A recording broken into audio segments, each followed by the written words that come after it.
Hello, everyone. I am going to be doing a quick reading, sharing a little bit about some messages from the stars and some intuitive messages from my cards. I will be using my Rider-Waite-Smith deck as well as my Oracle deck called the Power Deck.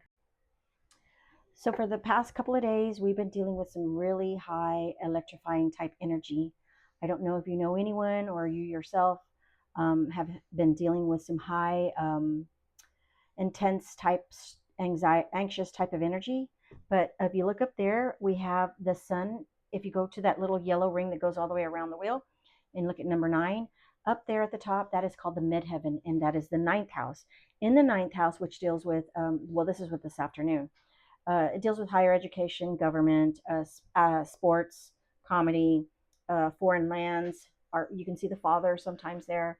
You can see your second born child there, and you can also see the your grandchildren or grandparents. Okay, and so we've had Sun in Gemini since last week when Sun left Taurus and went into Gemini.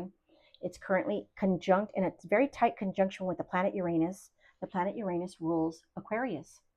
And then we also have up there Mercury on the other side at 19 degrees in Gemini. Now, Mercury rules Gemini. It is very happy there.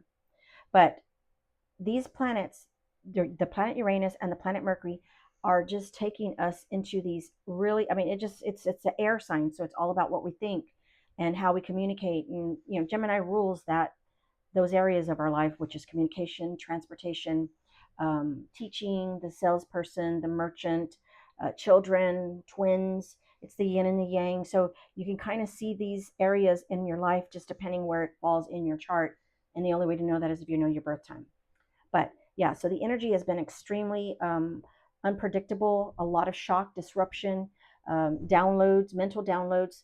So we've been dealing with that kind of energy, especially the past couple of days. Now we've also had Moon in Libra, and it's going to be there for probably another day, and we'll be going into the constellation of Scorpio probably by, I guess, Thursday, if not Wednesday evening, just depending where you are in the world. So I'm going to go ahead and do a quick reading from my Rider-Waite-Smith deck card. 1, 2, 3. And again, this message is for the collective. Take what resonates and leave what doesn't. And if you know of anybody who this could resonate, share my video with them. Thank you. First card we got, we got the Star card. Okay, so after all this stress, things should be turning around for us. This is a beautiful card. Beautiful card. Let's go ahead and pull 2 more. All right. Thank you, guides, spirit guides, angels. What is the message that our collective needs to know? Wow. So this is the 9 of Cups. Sorry, this is not the 9 of Cups. This is the 6 of Cups. So 6 of Cups, you can see the children are there playing happily. They're in the yard. They're celebrating. They're just having a good time, and they're really comfortable. They're not stressed out. Things are calming down, and they're able to play and have a good time. Cups represents the emotions, okay? And that little boy is passing a flower to the little girl, and they look very happy. We've also got the Moon card. So right now there's information that we cannot see. It is unseen. There's information that's unknown that is going to be coming and shedding its light soon. Right now we do have a full moon coming to head. It'll be our second full moon for the month of May, and it's going to be called a blue moon. So anytime when you're dealing with the full moon energy, you're dealing with peak energies, things just coming to a full head. Right now things are a little stressful, but this is a beautiful reading. I'm really happy to see this. The overall energy from these 3 cards is the universe is asking us to slow down and reconnect with our passions, the passions that we had when we were in our youth, right? The youth, this is nostalgia, okay? The 6 of Cups is all about what we loved, what we were passionate about, what we had we were just the gusto. Remember when you were little, just remember those things. That's what that card is all about. And the Star card coming in at the very beginning is just reminding us that we're here it is here to illuminate that we can reconnect with that passion that we once had. Now, the Moon card is all about releasing all that burnout. And yes, there's still some information out there that we have not. I mean, the moon card is all about what's hidden. So it's the conscience, right? It is the spirit saying connect back to what your true spirit energy desires. Okay. The universe is asking us to slow down, reconnect with our spirit, and live life through our spirit beliefs, our spirit passions. What do we really truly passion? Are we living for that, or are we facing living our lives for somebody else? All right, now I'm going to go ahead and take a card. I'm going to pull a card from my power deck. Let's do the blessing. Thank you, guides, spirit guides, and angels. What does the collective need for clarification? What does the collective need for clarification? Just to wrap this reading up.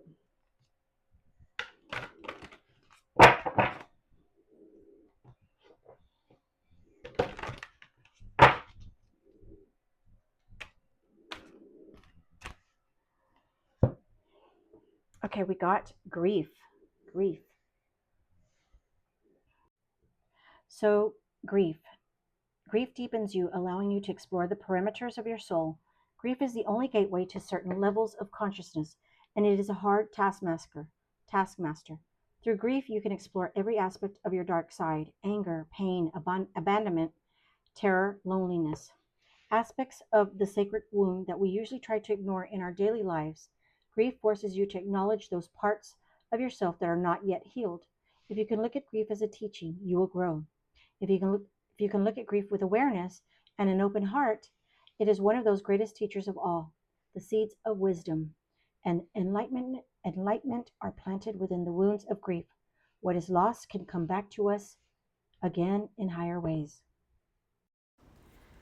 So basically, the grieving card, right? You see in this card, this person is grieving a physical loss. But grief is not only about those physical losses, right? Grieving could also be about old identities, relationships, lost time, expectations, innocence, and just old versions of our life that we thought was going to last forever, right? Just think about the moon card. The moon card, that was the card that we got right before the grief card. The moon card is all about an intuition or things, hidden messages, or just hidden truths that haven't come into our lives yet.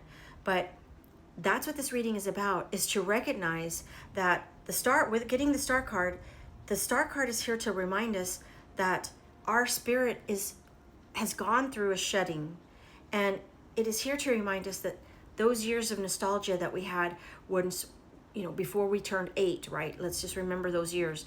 There were ideals that we had in our minds of what we thought we would be when we grew up, right? So the moon card is here to remind us that everything is going to be okay. Have faith. And so if you take anything away from this reading, just know that with the energies that we're dealing with in the sky, with all this anxiety, everything's going to be okay. Trust the process. Let the shedding go. And know that the universe is taking us to reconnect to our higher selves. All right. All the best to you.